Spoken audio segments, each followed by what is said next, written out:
I'm glad to see you back for another episode of the Rambling Star Wars Fan. Contrary to popular rumor, I have not joined the faceless costume Guavian death gang, been frozen in carbonite and hung as decoration on some hut's wall, nor have I become one with the Force. I know that it's been a while since I've recorded an episode for you, and it's been a few months since we were gifted with Andor Season 2. Well, I'm here today to tell you about how I think Andor Season 2 was filled with lots of unnecessary bits. In fact, I'm surprised that with some of those bits that the show wasn't canceled altogether. So make yourself a sunless space, an old-fashioned that Luthen Rail would enjoy, and some of Gourmanda's glow blue noodles, because we're going to be doing a lot of climbing today. If Tony Gilroy's writing, Michael Wilkinson's costumes, and the cast acting put the class of opera into Star Wars, then I'm the equivalent of polka in Star Wars podcasting.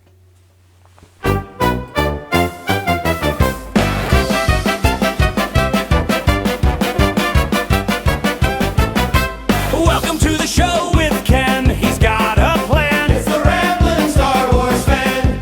Lightsabers hum, the story span from Tatooine to Dagobah land. George Lucas dreams, galaxy soar, blue milk's on tap. Let's explore.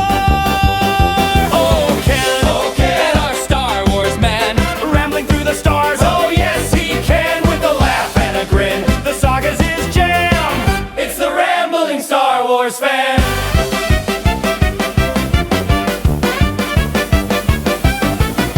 From Ewok chatter to Vader's scheme, Every detail, every theme.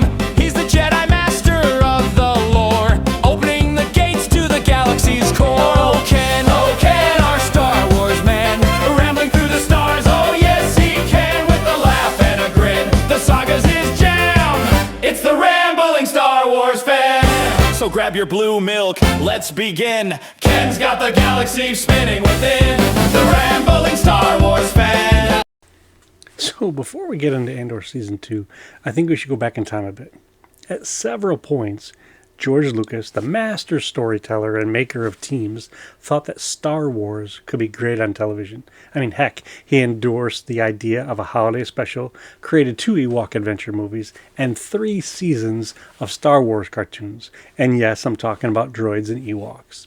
And if we skipped ahead to when they were making the prequels, George got a group of writers together, including Ronald Moore from Battlestar Galactica and Tony McNamara, to come up with ideas for Underworld, a series about criminals, corrupt leaders, and the birth of the rebellion. Sadly, that series never materialized, and we've been left to wonder how awesome it could have been. And if rumors are to be believed, over 50 scripts were written for that show.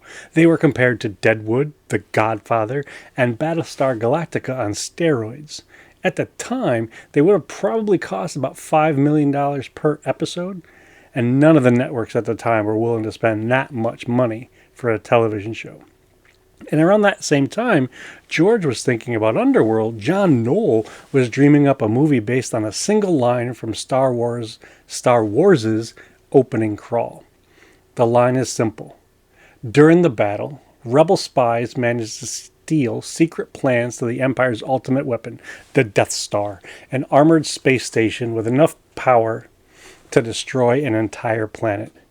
That one line bounced around in John's head until about 2014 when he decided to share it with Kathleen Kennedy.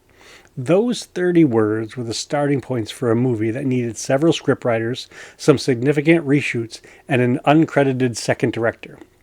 Rogue One, the heist/spy movie that included CGI versions of Tarkin and Leia, the first live-action sightings of Chopper, and a hallway surprise lit up by a red lightsaber, brought Tony Gilroy into the Star Wars universe and laid the tracks for 2 seasons of Andor, a show about Cassian Andor and the beginnings of the rebellion that would take down the first operational battle station that was originally confused for a moon.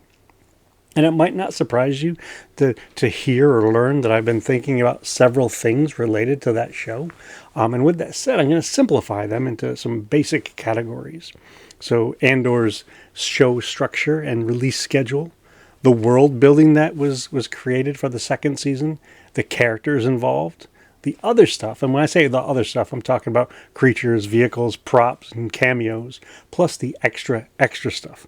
The stuff that was beyond the show, beyond the on-screen material that we saw in Andor Season 2. And I'm not going to ramble through all of those categories in this episode because it could easily turn into the Snyder Cut equivalent of an episode, and no one would enjoy that.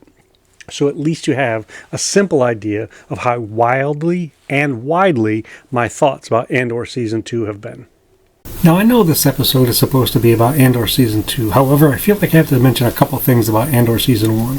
Season 1, affectionately called The Education of Cassian Andor by Tony Gilroy, was set 5 years before the situation that we saw on screen in Star Wars A New Hope. When Tony participated in that first writer's room meeting for Andor Season 1, he went prepared with a 100-page outline for that series. And the 12 episodes of that season took place over the course of one single year, 5 BBY. The episodes were released weekly, for the most part, and several of them could be connected into multi-episode arcs. For instance, episodes 1, 2, and 3, as a group, have been called The Man from Kenari, while episodes 4, 5, and 6 were called The Aldhani Job. Season 2 of Andor was also made up of 12 episodes. However, it didn't span a single year. They grouped the episodes 3 together into these little arcs, and each of those arcs took place over 1 year. And there's a 1 year time jump in between each of the arcs. The final arc was released on May 13th, 2025, and the end of that episode, that final episode of Andor Season 2, led into the things that we saw on the screen in Rogue One. Now, I think it's somewhat understandable why they chose to do it this way. I mean, I remember hearing Diego Luna say something to the effect of it would have taken about 10 years to finish the show if they chose to fill each of those years with an entire season's worth of episodes. And that approach would have taken a lot more time and would have cost Disney a Star Destroyer's worth of credits to pay for all of it. And if you think Star Wars fans are impatient now waiting for more episodes of Star Wars Visions, imagine how rabid they would have been if they had to wait that long for a show of that magnitude, like of the proposed version of Andor. Another thing that made Andor Season 2 different from the offerings from other Star Wars shows and projects was the runtime of the weekly releases. See, the episodes in the first season were roughly 40 minutes, and the episodes in Season 2 were about the same time, so the episode difference wasn't that significant. However, what they did for Season 2 is they combined 3 episodes into one arc, like I mentioned a little bit ago, and each of those arcs was released in a given week. So from a runtime perspective, combining the 3 episodes each week, it created roughly the equivalent of a movie. And that gave us a Star Wars movie each week for about a month. And I still haven't heard whether or not this was done so that Andor could get nominated for various award competitions. And to me, it doesn't matter. I love this new format, and I saw it as another example of experimentation within the world of Star Wars. I mean, Tony and the makers didn't have to do this. They could have stuck with that traditional, typical weekly live action episode week after week after week. Instead, they bunched them together to give us a Star Wars movie of the week, and I loved getting that kind of release. Another way that Andor was unnecessary was just the efforts that they put into world building. So you see, world building is the process of constructing a believable, immersive setting for a story, including its geography, the cultures, the political systems, the technologies, the economies, the social structures, languages, and histories. And in visual media like Star Wars, world building also involves production design, costuming, language, architecture, music, and even activities of daily life. All which contribute to a world that feels fully lived in, one that is realistic, almost as if they're filming a documentary instead of just a fantasy space opera. George Lucas found people like John Barry, Norman Reynolds, and Roger Christian to lead teams to help create realistic and logical settings of the original trilogy. We got to see kitchen gadgets on Tatooine, massive control panels on the Death Star, and metric tons worth of military scrap that were turned into all sorts of things like like moisture evaporators, cantina apparatus, and various vehicles. Yes, Uncle Owen and Aunt Beru and Luke's moisture farm looked very believable to us. The collections of things on screen tricked us into thinking that it was real. And the folks from Andor, the makers of Andor, kicked it up a few notches. Luke Hall, Toby Britton, Rebecca Alloway, Joe Graysmark, and their teams worked really, really hard to make Andor Season 2 amazingly realistic. I mean, let's take Mina Rao, for instance. That was the planet where we found B2EMO, or B2EMO, I think, B2EMO, Bix, Wilmon, and Brasso. We found them living there as undocumented workers in this structure that could be the equivalent of a Star Wars Winnebago. Their mobile space home was plopped into this vast field of grain. Outside of their home, we saw a new version of a speeder, various barrels, boxes, tools, a barbecue grill, and this wonderfully cool metal picnic table. Inside that Winnebago, we saw sleeping spaces, plenty of control panels, a central table right in the middle of that space, and there was even tucked onto one of the walls a picture of Marva, who didn't show up in the show anywhere. She was just in Season 1. So Rich Hull, the location manager, found a real-world site for Mina Rao in England, and Disney paid the owner to grow a certain kind of ancient rye grain in a field near, I want to make sure I pronounce this right, Wetlington, Oxfordshire. I hope I get it right for all my English fans out there. Well, in the midst of filming this show, there was a writer's strike and production was halted. And so they had this entire field of grain that took an entire year to grow. Now they're stuck with it. And they've got this writer's strike that they don't have any idea truly of how long it's going to go on. Well, the Greens Department cut patches of that grain and preserved these big stalks of grain, preserved them on a sound stage at Pinewood Studios until production could start again. The strike itself started in the summer of 2023, and work didn't return until sometime in 2024, roughly 6 months or so later. I'm going to say that again just to emphasize it. The Greens Department cut patches of ancient grain and preserved them on a sound stage at Pinewood Studios until production could start again. The strike started in the summer of 2023 and didn't end until sometime in 2024. That's the kind of lengths that they went to for this particular show. And in the midst of the entire early trilogy, the original trilogy, we visited roughly 7 planets, if you include the rocky remnants or remains of Alderaan. During that time, we learned a little bit about the agriculture, a little bit more about the fauna, a little bit about the commerce, and some of the cultures of the various planets. Andor Season 2 went even further and deeper, depending how you describe it. In Andor Season 2, we visited 9 planets. We learned a whole bunch about intergalactic politics, secret governmental agencies, several rebel cells, marriage ceremonies, immigration regulations, and the use of various natural resources, including calcite, which we'll talk about later. And for instance, in Season 1, we learned that Perrin and Mon Mothma's marriage was arranged as part of their Chandrillian traditions. And in Season 2, we got to see learn even more about the traditions related to weddings on Chandrilla. I mean, we got to go to a wedding rehearsal or a rehearsal dinner that had a toast from the bride's father. We saw a traditional hike along this beautiful, real mountain path in Spain with the families that were about to be joined in this marriage.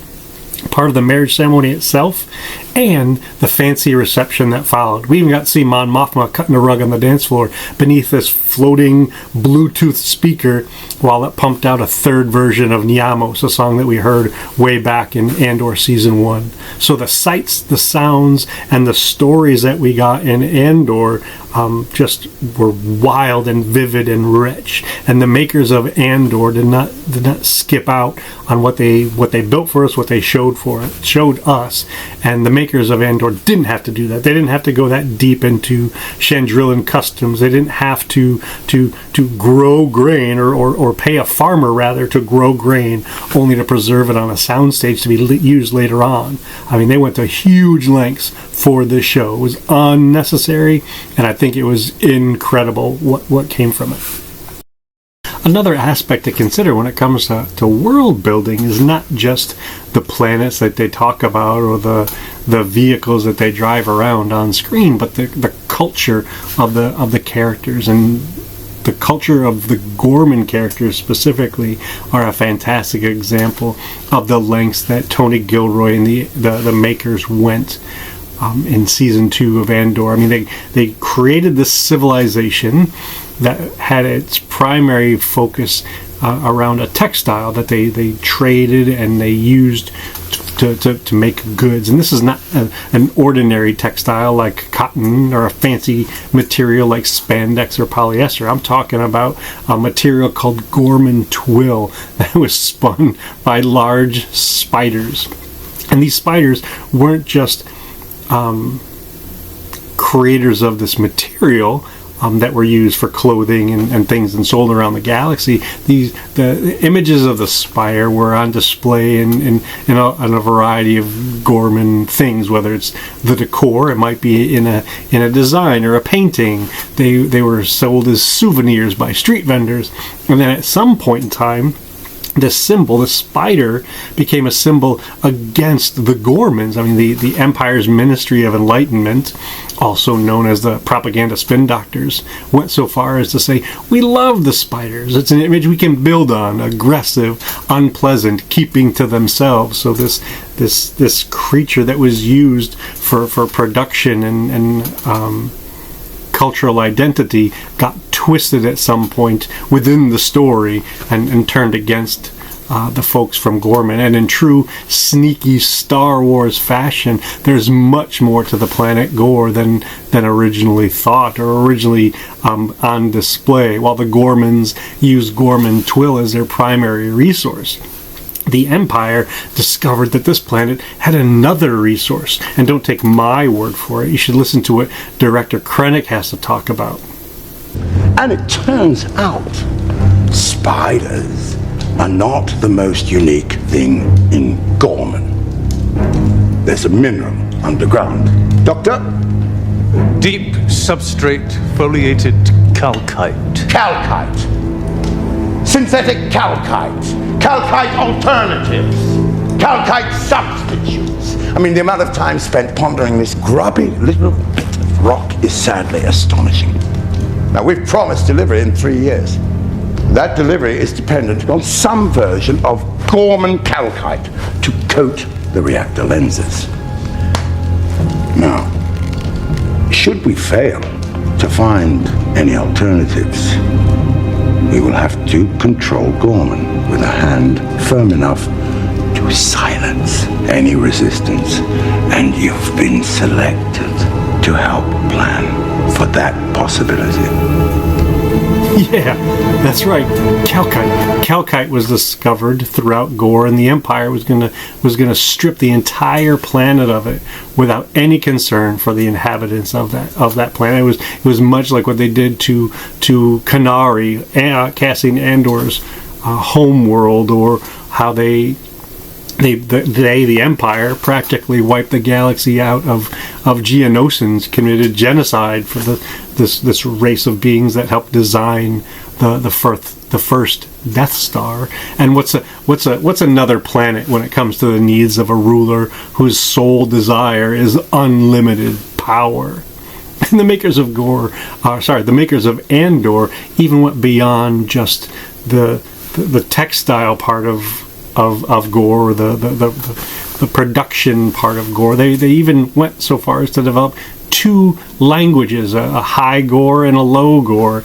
Naomi Todd and Marion DePriest helped teach the cast to speak in this language. David Minty made sure that this language didn't have any unintended meanings in French. French just happened to be the base language that was used for these Gorman languages. And Ellen McKee and Lauren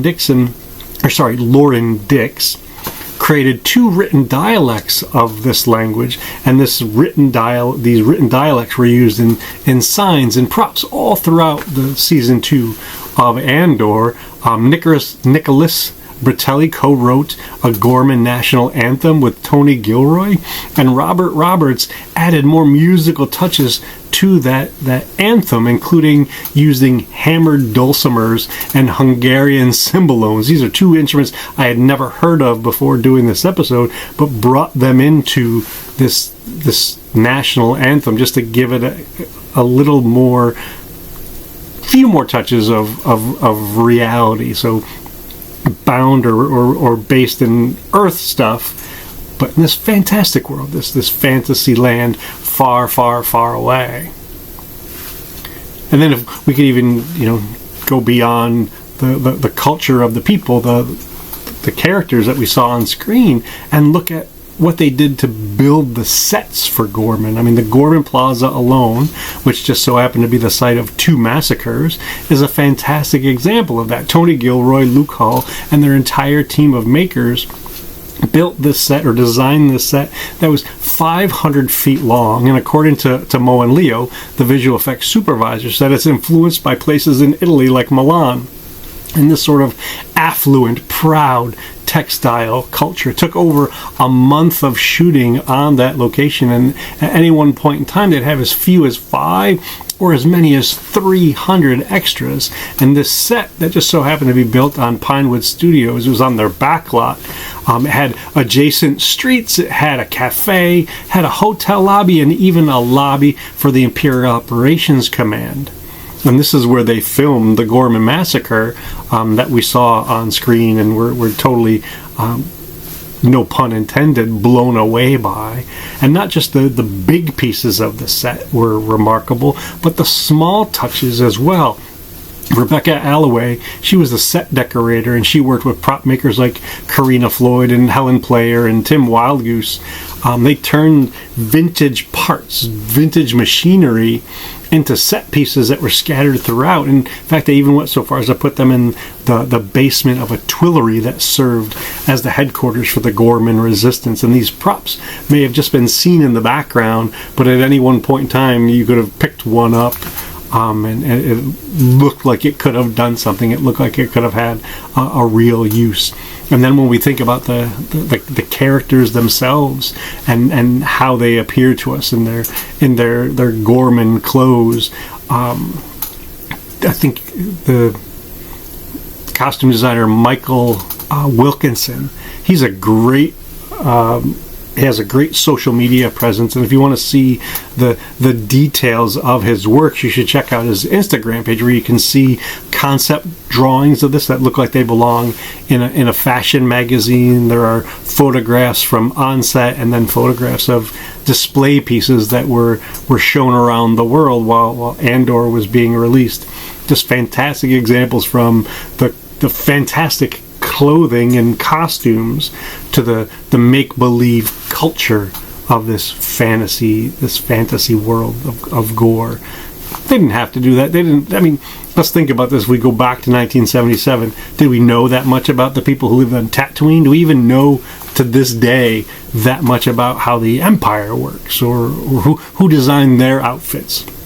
Doesn't matter. This is a new age, and Tony Gilroy once again took it to the extremes and did a whole lot of unnecessary things for Andor, including this focus on the Gorman culture.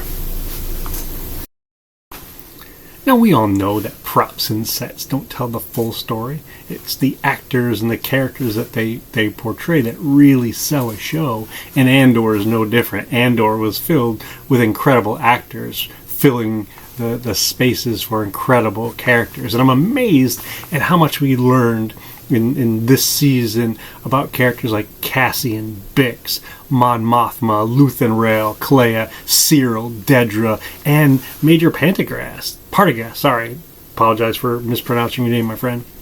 Over the course of season 2's episodes, I mean, we watched Cassian transform from a character who we primarily thought about himself and maybe the few people that mattered to him, to a character who became committed to a cause that would impact the entire galaxy. We learned that many of the characters, including Cassian, made choices based on traumas that they had experienced. Some of those traumas were at the hands of other characters.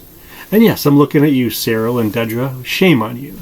Speaking of choices, since the beginning of Star Wars, we've witnessed the interplay of galactic events on the lives of individuals, along with the effects on the galaxy by choices of individuals. I mean, let's take Luthen Rael, for instance, if that was even his real name. In Season 2, we learned that he was once a soldier.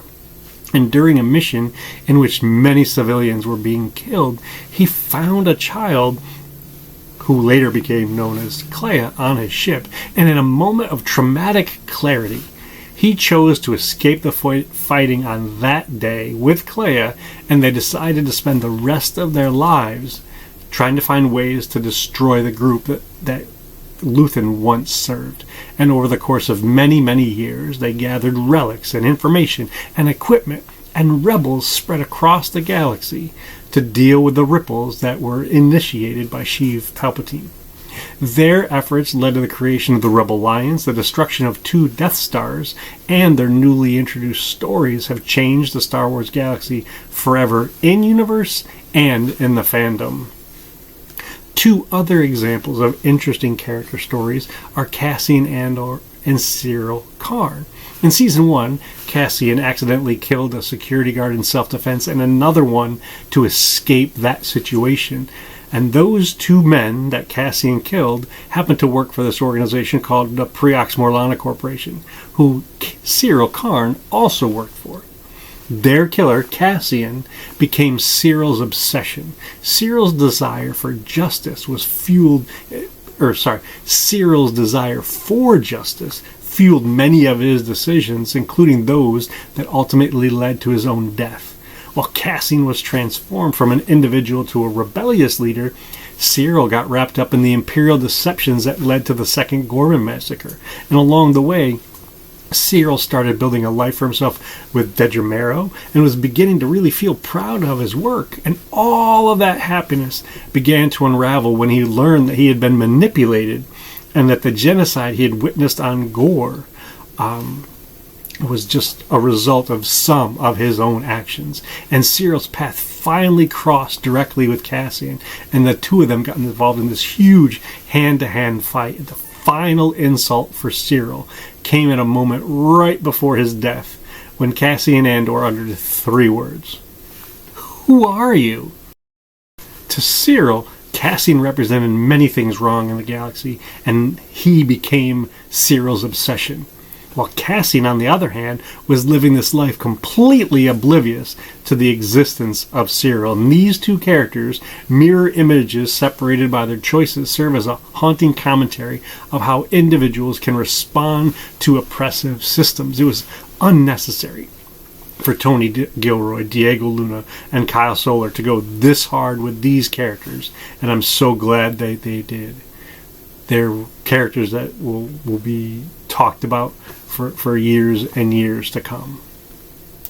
In my mind, Andor Season 2 was a show that was absolutely unnecessary in all of the best ways.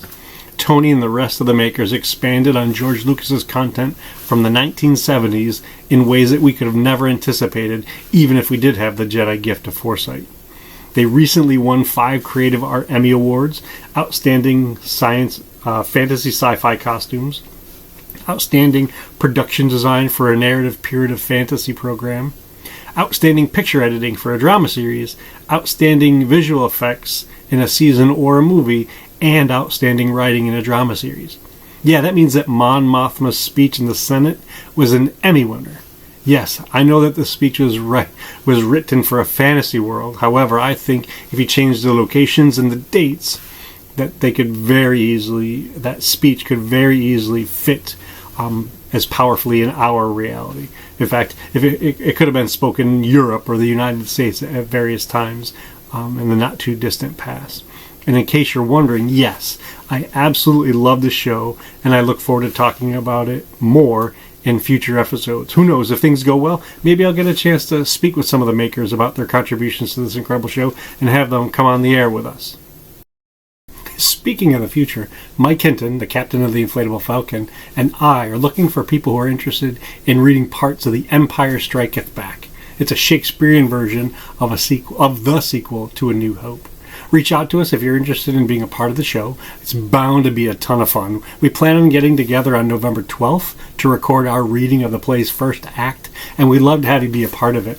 If you're interested in participating, either send me a note or Mike, and we'll make sure that you have what you need in order to be on the show with us. Thank you for listening to this episode of The Rambling Star Wars Fan. If you've not done so already, please subscribe to the show. I'm still working on getting to that magical number of 1,977 subscribers, and I'd love to count you in those ranks. And as the High Gore would say, depart in peace.